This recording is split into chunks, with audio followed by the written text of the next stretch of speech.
साथियों, मैं अंकित कुमार यादव आप सभी का स्वागत करता हूं सृष्टि ज्ञान केंद्र में, जहां हम पढ़ रहे हैं कक्षा 12वीं की पॉलिटिकल साइंस, जिसमें अध्याय चल रहा है आपका 7, जिसका नाम है समकालीन विश्व में सुरक्षा।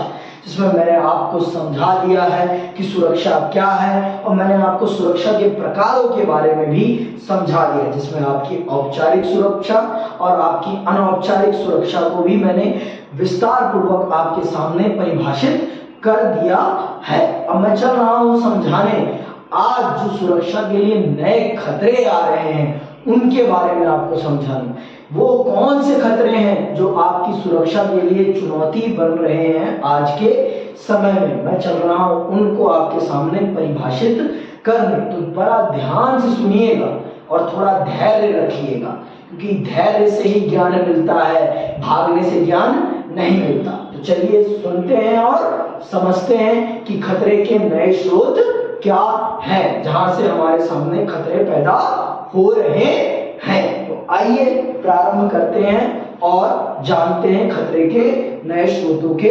बारे में। सुरक्षा की पारंपरिक धारणा के दो पक्ष हैं, मानवता की सुरक्षा और विश्व सुरक्षा। ये दोनों सुरक्षा के संदर्भ में खतरों की बदलती प्रकृति पर जोर देते हैं। सुरक्षा की अपारंपरिक धारणा के दो पक्ष हैं, मानवता की सुरक्षा और विश्व सुरक्षा। ये दोनों सुरक्षा के संदर्भ में खतरों की बदलती प्रकृति पर जोर देते हैं। हम नीचे के खंड में ऐसे कुछ खतरों की चर्चा करेंगे। आपने पढ़ लिया है अपारंपरिक सुरक्षा को विस्तार पूर्वक। वहां पर मानवता और विश्व सुरक्षा को बहुत ज्यादा महत्व दिया गया है, इसीलिए वहां पर खतरे के वो तरीके नहीं बताए गए हैं जो पारंपरिक तरीके हैं। यहाँ पर वो खतरे बताए गए हैं जो किसी को लगते नहीं है कि ये सुरक्षा के लिए खतरे हैं, पर वो जीवन को जितना बड़ा नुकसान पहुंचा सकते हैं उतना बड़ा नुकसान तो हथियार भी नहीं पहुंचा सकते जो वो पहुंचा सकते हैं। तो उस चीज को परिभाषित कर रहे हैं हम यहाँ पर आपको, ठीक है। तो आगे सुनिए। आतंकवाद का आश्रय राजनीतिक खून खराबे से है, जो जानबूझकर और बिना किसी मुरव्वत के नागरिकों को अपना निशाना बनाता है। अंतरराष्ट्रीय आतंकवाद एक से ज्यादा देशों में व्याप्त है और उसके निशाने पर कई देशों के नागरिक हैं। कोई राजनीतिक संदर्भ या स्थिति नापसंद हो तो आतंकवादी समूह उसे बल प्रयोग अथवा बल प्रयोग की धमकी देकर बदलना चाहते हैं। जन सामान्य को आतंकित करने के लिए नागरिकों का निशाना बनाया जाता है और आतंकवाद नागरिकों के असंतोष का इस्तेमाल राष्ट्रीय सरकारों अथवा संघर्षों में शामिल अन्य पक्षों के खिलाफ करता है। एक नया खतरा उदित हुआ है। ये 1970 के दशक के बाद ही ये वाला खतरा विश्व के सामने इजाद हुआ। उससे पहले इस खतरे का कोई ज्यादा बड़ा नामो निशान नहीं था। ये आतंकी समूह वो समूह होते हैं जो सरकार की नीतियों के खिलाफ होते हैं और अपनी बातों को मनवाने के लिए हथियार और नागरिकों की जान से खेलते हैं। तो ये लोग सरकार को कमजोर करने के लिए जनता पर मनचाहा आक्रमण करते हैं और जनता को बेवजह हथियार की नोक पर प्रताड़ित करते हैं। तो ये एक आज के समय का एक नया खतरा है। ये आज के समय का एक नया खतरा है जो दुनिया फेस कर रही है। और इस खतरे को कभी कभी कुछ लोगों ने अपने फायदे के लिए प्रयोग किया, तो बाद में उन्हीं के ऊपर इसने आघात भी किया। फिर बाद में आघात भी किया। तो ये इस चीज का प्रमाण है कि अगर आप किसी भी चीज का निर्माण करेंगे तो वो एक ना एक दिन आपको भी संकट में जरूर डालेगी। नए खतरे उभर रहे हैं। तो ये सारी चीजें हमें समझना बहुत जरूरी है हमारे लिए। अगर हम इन चीजों को नहीं समझेंगे तो हम खतरे के जो नए तरीके उभर रहे हैं उनको भी नहीं समझ पाएंगे। तो आतंकवाद आज के समय में एक नया खतरा है सुरक्षा के लिए, जो समाज को आतंकित कर रहा है। और इस आतंकवाद के पीछे कुछ लोगों की अपनी राजनीतिक इच्छाएं होती है। जैसे कश्मीर को अशांत करने में जितना पाकिस्तान का हाथ है ना, उससे कहीं ज्यादा कश्मीर के उन नेताओं का हाथ है जो वहां की राजनीति को जनता की भलाई के लिए काम करने नहीं देना चाहते। उनका ज्यादा योगदान है इस चीज में। जब तक अंदरूनी लोग देश को कमजोर करने का प्रयास ना करें ना, तब तक बाहरी की कोई हिम्मत नहीं होती कि वो बाहरी व्यक्ति आपको उतना आघात पहुंचा पाए। समझ में आई बात मेरी? आगे सुनिए आप मेरी बात को। सुरक्षा आतंकवाद के चिर परिचित उदाहरण है विमान अपहरण अथवा भीड़ भरी जगहों जैसे रेलगाड़ी, होटल, बाजार या ऐसी ही अन्य जगहों पर बम लगाना। सन 2001 11 सितंबर को आतंकवादियों ने अमेरिका के वर्ल्ड ट्रेड सेंटर पर हमला बोला। इस घटना के बाद से दूसरे मुल्क और वहां की सरकारें आतंकवाद पर ज्यादा ध्यान देने लगी हैं। बहरहाल आतंकवाद कोई नई परिघटना नहीं है। गुजरे वक्त में आतंकवाद की अधिकांश घटनाएं मध्य पूर्व, यूरोप, लातिनी अमेरिका और दक्षिणी एशिया में हुई। ये देखिए, ये एक ऐसी चीज है जो समय के साथ हो रही है। आतंकवाद आज नहीं पनपा है आतंकवाद, लेकिन आज जिस स्वरूप में है आतंकवाद वो कभी नहीं था। जहां पहले ये लोग जो सरकार से खफा होते थे वो कभी भी जनता पर आक्रमण नहीं करते थे, जनता को नहीं मारते थे, सरकार से सीधे मुठभेड़ करते थे। लेकिन ये जो लोग होते हैं आतंकवादी, ये जन सामान्य को तरीका बनाते हैं जनता से सरकार से बदला लेने का। तो आज के आतंकवाद का स्वरूप बदल गया है। आज का आतंकवाद वास्तविक रूप में आतंकवाद बन गया है सुरक्षा के लिए, क्योंकि ये निर्दोषों को माध्यम बनाते हैं अपनी बातों को मनवाने का। जिसमें आपका 11 सितंबर 2001 की अमेरिका विमान अपहरण और फिर उसे वर्ल्ड ट्रेड सेंटर से टकरा देना, ये उनका एक उदाहरण है। भारत में भी बहुत बार भारत की संसद पे हमला और भारत की 26/11 घटना, ये कुछ इसके उदाहरण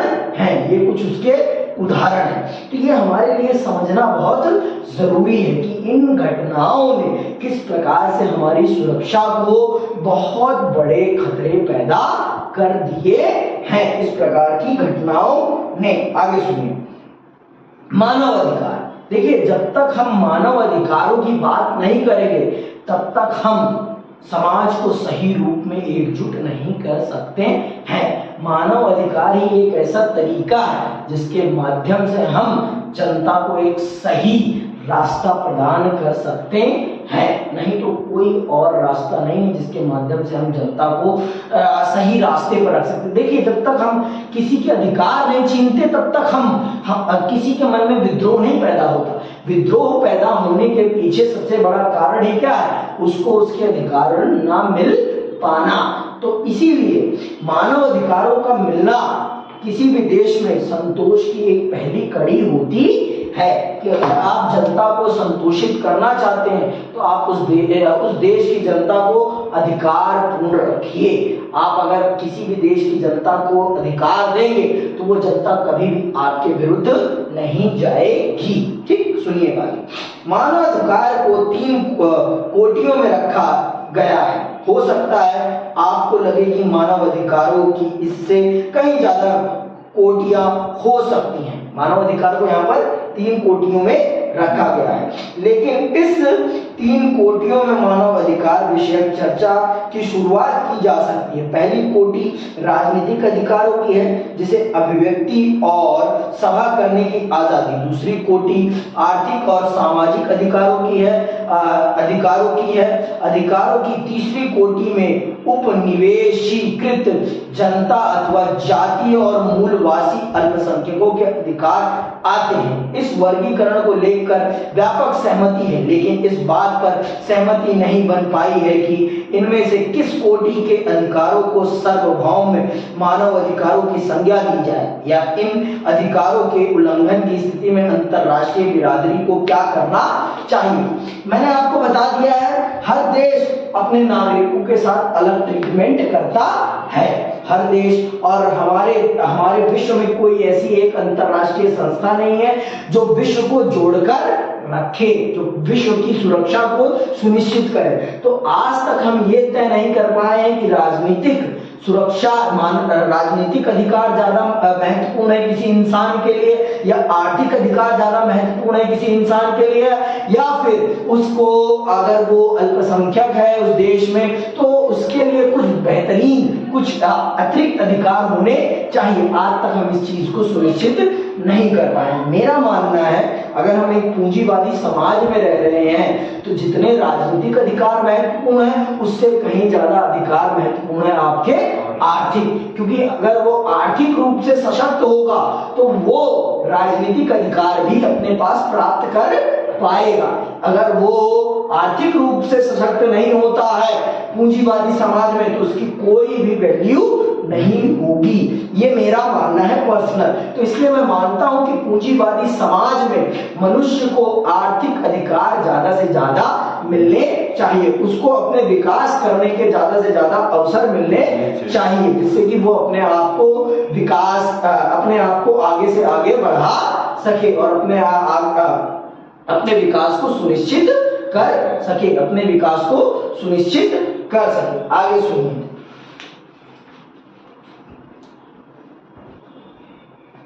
उन्नीस सौ 1990 के दशक से कुछ घटनाओं मसलन रवांडा में जनसंहार, कुवैत पर इराक का हमला और पूर्वी तिमूर में इंडोनेशियाई सेना के रक्तपात के कारण बहस चल पड़ी है कि संयुक्त राष्ट्र संघ को मानव अधिकारों हनन की स्थिति में हस्तक्षेप करना चाहिए या नहीं। कुछ का तर्क है कि संयुक्त राष्ट्र संघ का घोषणा पत्र अंतरराष्ट्रीय बिरादरी को अधिकार देता है कि वह मानव अधिकारों की रक्षा के लिए हथियार उठाए। दूसरी तरफ कुछ ऐसे भी हैं जिनका तर्क है कि संभव है ताकतवर देशों के हितों में यह निर्धारित होता हो कि संयुक्त राष्ट्र संघ मानव अधिकारों के उल्लंघन के किस मामले में कार्रवाई करेगा और किसमें नहीं। सच है, ये सच है।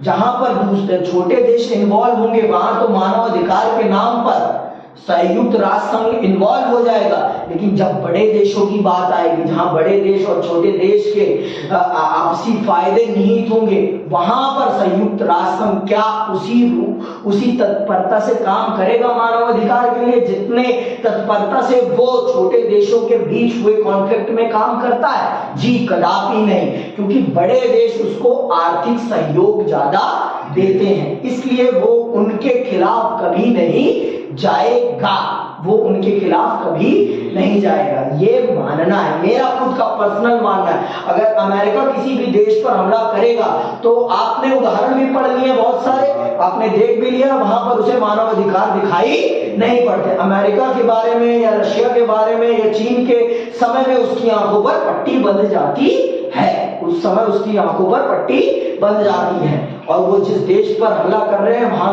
फिर मानव अधिकारों का उल्लंघन होता हुआ इन्हें नहीं दिखाई पड़ता। तो मैं मानता हूं कि मानव अधिकारों की रक्षा करने के लिए संयुक्त राष्ट्र संघ उत्तरदायी नहीं है।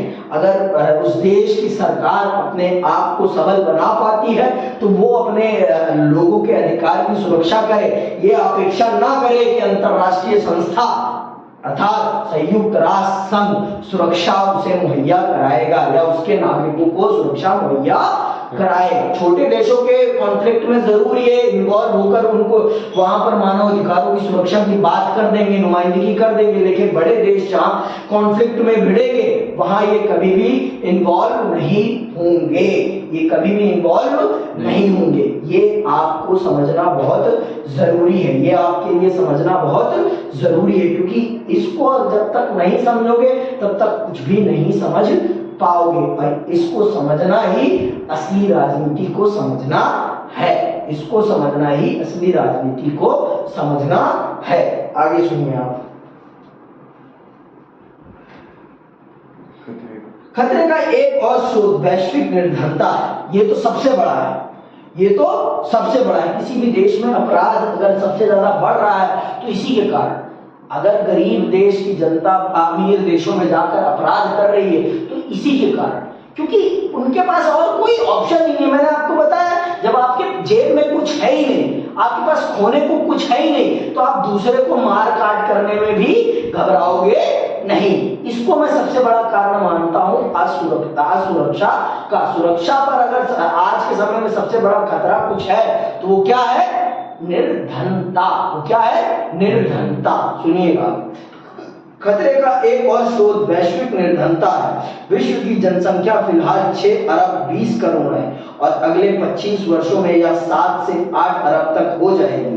संभव है यह आंकड़ा 9-10 अरब तक पहुंच जाए। फिलहाल विश्व की कुल आबादी वृद्धि का 50% सिर्फ 6 देशों भारत, चीन, पाकिस्तान, नाइजीरिया, बांग्लादेश और इंडोनेशिया में घटित हो रहा है। अनुमान है कि अगले 50 साल में दुनिया के सबसे गरीब देशों में जनसंख्या 3 गुनी बढ़ेगी, जबकि इसी अवधि में अनेक धनी देशों की जनसंख्या घटेगी। प्रति व्यक्ति उच्च आय और जनसंख्या की कमी वृद्धि के कारण धनी देश अथवा सामाजिक समूह को और धनी बनाने में मदद मिलती है, जबकि प्रति व्यक्ति निम्न आय और जनसंख्या की तीव्र वृद्धि एक साथ मिलकर गरीब देशों और सामाजिक समूहों को और गरीब बनाते हैं। तो ये जान लीजिए, जितनी जनसंख्या बढ़ेगी और उसके हिसाब से अगर आपका प्रोडक्शन नहीं बढ़ता, आपका आर्थिक विकास नहीं बढ़ता, तो देश गरीबी की गर्द में जाएगा। देश गरीबी की गर्द में जाएगा। और जहां पर जनसंख्या घटेगी और प्रोडक्शन में जितना मशीनीकरण का उपयोग होगा, उतना ही वो देश अमीर होता जाएगा। ये बात आप समझ लीजिए, क्योंकि मशीनों में पैसे डिस्ट्रीब्यूट नहीं करने पड़ते। मशीनें एक बार में आप कैपिटल इन्वेस्ट करते हैं और मोटे समय के लिए इन्वेस्ट कर देते हैं। लेकिन अगर आप वहीं उनकी जगह एम्प्लॉय हायर करते हैं मशीन की जगह, तो इन एम्प्लॉयज को आपको क्या देनी पड़ती है? सैलरी हर मंथली या वीकली देनी पड़ती है।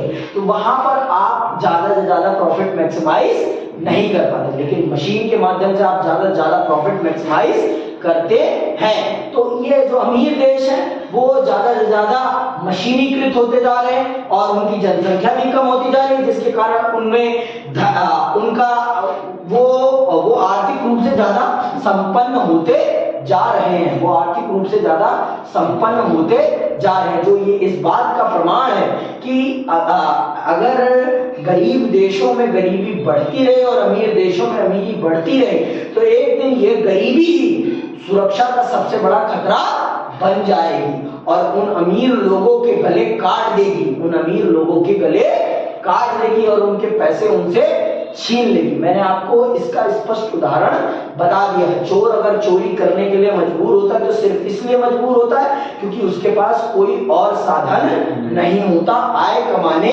का, इसलिए वो चोरी करने के लिए मजबूर होता है। कुछ लोग जो इच्छा से करते हैं, मैं उनकी बात नहीं कर रहा हूँ, मैं उनकी बात कर रहा हूँ जो मजबूरी में करते हैं, जिनके पास इसके अतिरिक्त कोई और तरीका नहीं बचता रोजगार का, मैं उनकी बात कर रहा हूँ। ठीक है, आगे सुनिए आप। विश्व स्तर पर यह असमानता उत्तरी गोलार्ध के देशों को दक्षिणी गोलार्ध के देशों से अलग करती है। उत्तरी गोलार्ध सुन लो, वो है ऊपर वाला उत्तरी गोलार्ध है और नीचे वाला दक्षिणी। तो उत्तरी गोलार्ध वाले देश अमीर पे अमीर होते जा रहे हैं और दक्षिणी गोलार्ध वाले देश गरीबी की गर्द में डूबे हुए हैं। तो ये, और मैंने आपको बता दिया, गरीबी वो सुरक्षा का वो खतरा है जिसका आज हमने अगर सही ढंग से समाधान नहीं किया ना, तो ये एक दिन ऐसा हथियार बन जाएगी जिसकी गोलियां कभी खत्म होने वाली नहीं, जिसको कंट्रोल भी नहीं किया जा सकता, जिसको कंट्रोल भी नहीं किया जा सकता। ये बात भी आप जान लेगा खूबी।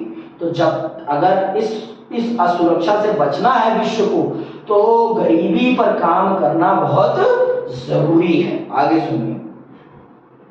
दक्षिणी गोलार्ध के देशों में असमानता अच्छी खासी बढ़ी है। यहाँ कुछ देशों ने आबादी की रफ्तार को काबू में लिया है और आय को बढ़ाने में सफल रहे हैं, जबकि बाकी ये देश ऐसा नहीं कर पाए। उदाहरण के लिए दुनिया में सबसे ज्यादा सशस्त्र संघर्ष अफ्रीका के सहारा मरुस्थल के दक्षिणवर्ती देशों में होते हैं। यह इलाका दुनिया का सबसे गरीब इलाका है। 21वीं सदी के शुरुआती समय में इस इलाके के युद्धों में शेष दुनिया की तुलना में कहीं ज्यादा लोग मारे गए हैं। तो आप देख लो, आप गरीबी ही इन लोगों को, सहारा मरुस्थल के देशों को आपस में लड़ने के लिए मजबूर कर रही है, और कोई कारण नहीं है इनके बीच में लड़ाई करने का, क्योंकि इनके बीच में आर्थिक स्तर का बहुत बड़ा अंतर है, जिस कारण से ये एक दूसरे की जान लेने के लिए उतारू हो रखे हैं, और कोई कारण नहीं है लड़ाई का। यही एक कारण है कि ये आपस में लड़ रहे हैं। इनके आपस में लड़ने का यही एक बड़ा कारण है। समझ में आई बात? आगे सुनिए आप। दक्षिणी गोलार्ध के देशों में मौजूद गरीबी के कारण अधिकाधिक लोग बेहतर जीवन, खासकर आर्थिक अवसर की तलाश में, आर्थिक अवसर, सुन लो क्या गया, आर्थिक अवसर की तलाश में उत्तरी गोलार्ध के देशों में प्रवास कर रहे हैं। इससे अंतर्राष्ट्रीय स्तर पर राजनीतिक मतभेद उठ खड़ा हुआ है। अंतर्राष्ट्रीय कायदे कानून अप्रवासी और शरणार्थी में भेद करते हैं। सामान्यतः उम्मीद की जाती है कि कोई राज्य शरणार्थियों को स्वीकार करेगा, लेकिन उन्हें अप्रवासियों को स्वीकारने की बाध्यता नहीं होती। शरणार्थी अपनी जन्मभूमि को छोड़ते हैं, जबकि जो लोग अपना घर बार छोड़ चुके हैं परंतु राष्ट्रीय सीमा के भीतर ही हैं, उन्हें आंतरिक रूप से विस्थापित जन कहा जाता है। 1990 के दशक के शुरुआती सालों में हिंसा से बचने के लिए कश्मीर घाटी छोड़ने वाले कश्मीरी पंडित आंतरिक रूप से विस्थापित जन के उदाहरण हैं। आंतरिक, अपने ही देश में विस्थापित होना, अपने ही देश में शरणार्थी होना, उसे विस्थापन कहते हैं। अपने देश के एक इलाके से दूसरे इलाके में जाकर बसना, उसे क्या कहते हैं? विस्थापन। लेकिन एक देश से दूसरे देश में जाके बसना, उसे कहते हैं शरणार्थी। जैसे जब 1971 के युद्ध में बांग्लादेश की जनता भारत में घुसी, तो वो कौन थे? वो शरणार्थी थे, वो विस्थापित नहीं थे। तो अब एक बात बताइए, एक देश के ऊपर ये तो दबाव नहीं कि आप शरणार्थियों पर आप उनको गोली भी मार देंगे, कोई आपसे सवाल करने नहीं आएगा। क्योंकि आप इलीगल तरीके से आप हमारे देश में घुस रहे हैं। तो आप पर अगर मैं गोलियां भी चलाऊंगा तो मुझसे कोई सवाल नहीं पूछेगा। लेकिन ये विस्थापन क्यों हो रहा है? लोग दूसरे देशों की तरफ क्यों भाग रहे हैं? क्यों भाग रहे हैं? इस आर्थिक भेदभाव, इस गरीबी की जकड़ से बाहर निकलने के लिए। इसीलिए दक्षिणी ध्रुव के लोग उत्तरी ध्रुव की तरफ भाग रहे हैं, और आपके उत्तरी ध्रुव के लोग, उत्तरी ध्रुव के लोग हैं, ये नहीं चाहते कि दक्षिणी ध्रुव के लोग उनके देशों में आकर घुसे और उनके आर्थिक संसाधनों में अपनी सेंध मारे। उनके आर्थिक संसाधनों में किसी भी प्रकार का बंटवारा वो नहीं करना चाहते। समझ में आई बात? लूट के वो दक्षिणी ध्रुव से ही लेकर गए अपने उत्तरी ध्रुव, लेकिन वो अपने लूटे हुए पैसे में किसी भी प्रकार की साझेदारी करना नहीं चाहते। विश्व का शरणार्थी मानचित्र विश्व के संघर्ष मानचित्र से लगभग हूबहू मेल खाता है, क्योंकि दक्षिणी गोलार्ध के देशों में सशस्त्र संघर्ष और युद्ध के कारण लाखों लोग शरणार्थी बने और सुरक्षित जगह की तलाश में निकले हैं। 1990 से 95 के बीच 70 देशों के मध्य कुल 53 युद्ध हुए और इसमें लगभग 55 लाख लोग मारे गए। इसके परिणाम स्वरूप व्यक्ति, परिवार और कभी-कभी पूरे समुदाय को सर्वव्याप्त भय अथवा आजीविका, पहचान और जीवन यापन के परिवेश के नाश के कारण जन्मभूमि छोड़ने पर मजबूर होना पड़ा। युद्ध और शरणार्थियों के प्रवास के आपसी रिश्ते पर नजर डालने से पता चलता है कि सन 1990 के दशक में कुल 60 जगहों से शरणार्थी प्रवास करने को मजबूर हुए और इसमें 3 को छोड़कर शेष सभी के मूल में सशस्त्र संघर्ष था। जहां की जनता अपने देश को छोड़कर दूसरे देश को भागी है, वहां पर उनके देश छोड़ने का मूल कारण क्या है? सशस्त्र संघर्ष। और ये सशस्त्र संघर्ष क्यों हो रहे हैं? इन सशस्त्र संघर्षों के पीछे होने का कारण क्या है? गरीबी, राजनीतिक अस्थिरता, विकास का सामान्य रूप से ना बटा होना, किसी को हद से ज्यादा मिल रहा है, किसी को कुछ भी नहीं मिल रहा है। यही कारण बनता है आपके युद्ध होने का, आपके आपसी युद्ध होने का। ये देखो अभी पढ़ेंगे।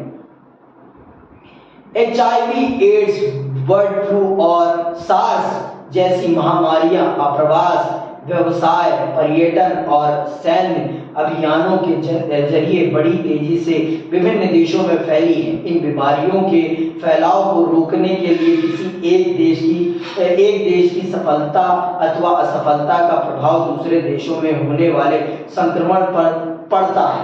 अनुमान है कि 2003 तक पूरी दुनिया में 4 करोड़ लोग HIV एड्स से संक्रमित हो चुके थे।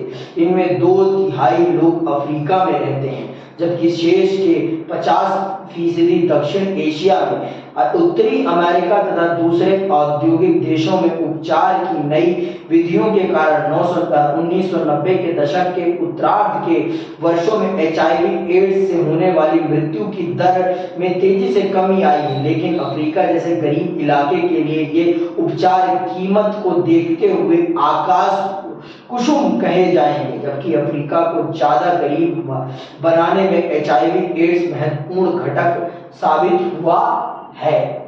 बीमारी भी गरीबी का एक बहुत बड़ा कारण बनती है। जितना कमाता है इंसान अपने इलाज पर ही खर्च कर देता है। तो देख लो आप, हथियार ज्यादा खतरनाक है कि बीमारी ज्यादा खतरनाक है? बीमारी से अगर सुरक्षा नहीं मिलेगी तो पूरी नस्ल की नस्ल खत्म हो जाएगी, पूरी नस्ल की नस्ल खत्म हो जाएगी। तो इसीलिए अब आप खुद निर्धारित कर लो कि कौन सा बड़ा खतरा है। औपचारिक खतरे बड़े हैं या अनौपचारिक खतरे बड़े हैं? अनौपचारिक। इन औपचारिक संघर्षों के, हथियारी संघर्षों के होने के पीछे भी कारण कौन से?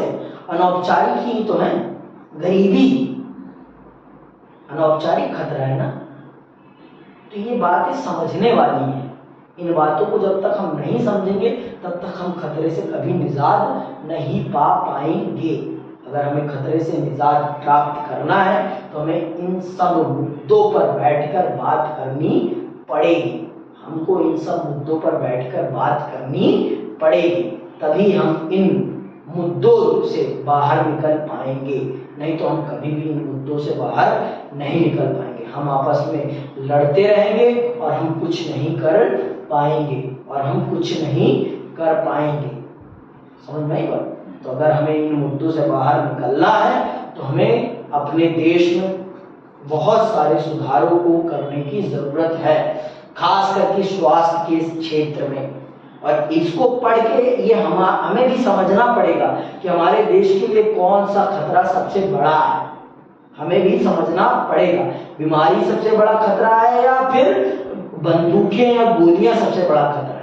ये हमें खुद निर्धारित करना पड़ेगा कि हमें ज्यादा पैसा किस पर खर्च करना है, हथियारों के खरीद पर, हथियारों के निर्माण पर, या अस्पताल और स्कूलों के निर्माण पर।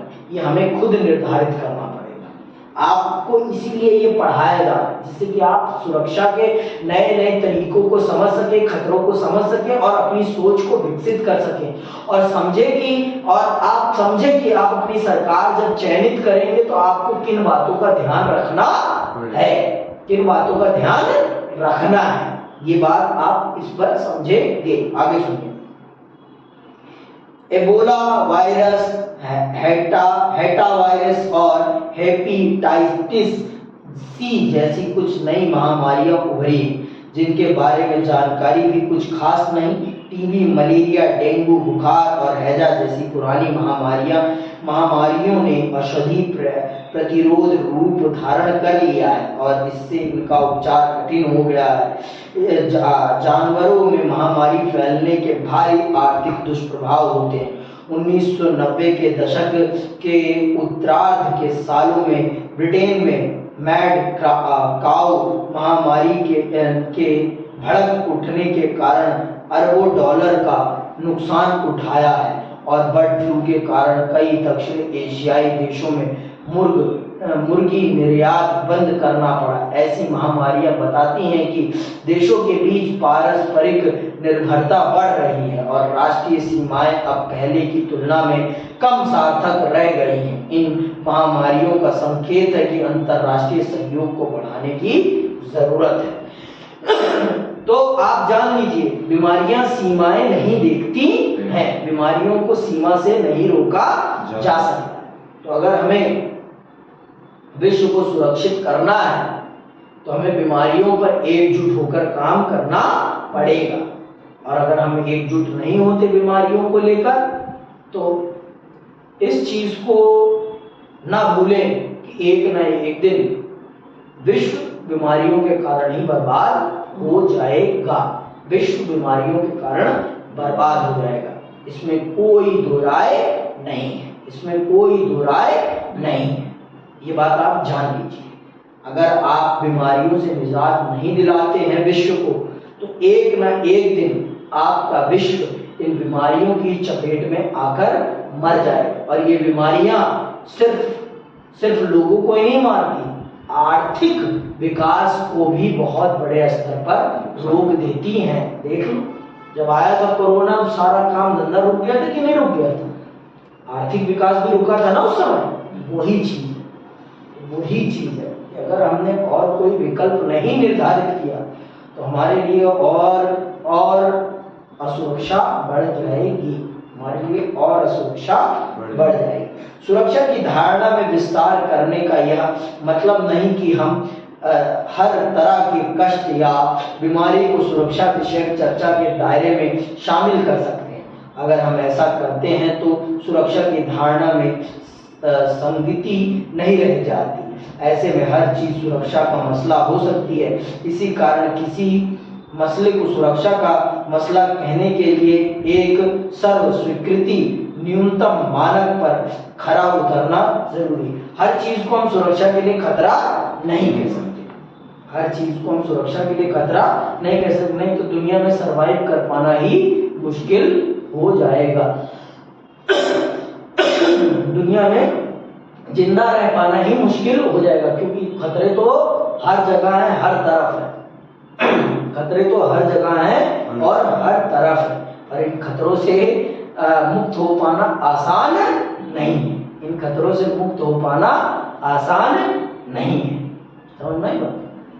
तो अगर हमें इन खतरों से निजात पाना है तो हमें सुरक्षा की कुछ महत्वपूर्ण बातों को ध्यान में रखना जरूरी है। जैसे कि मैंने आपको पहले ही बता दिया है, हम किन चीजों को सुरक्षा के लिए खतरा मानेंगे? जो हमारे केंद्रीय मूल्यों पर प्रहार करते हैं, जो हमारे केंद्रीय मूल्यों पर प्रहार करते हैं, हम उन्हीं को सुरक्षा के लिए खतरा मानेंगे। उसके अलावा हम और विषयों को सुरक्षा के लिए खतरा नहीं मान सकते हैं, और विषयों को हम सुरक्षा के लिए खतरा नहीं मान सकते हैं। आगे सुनिए।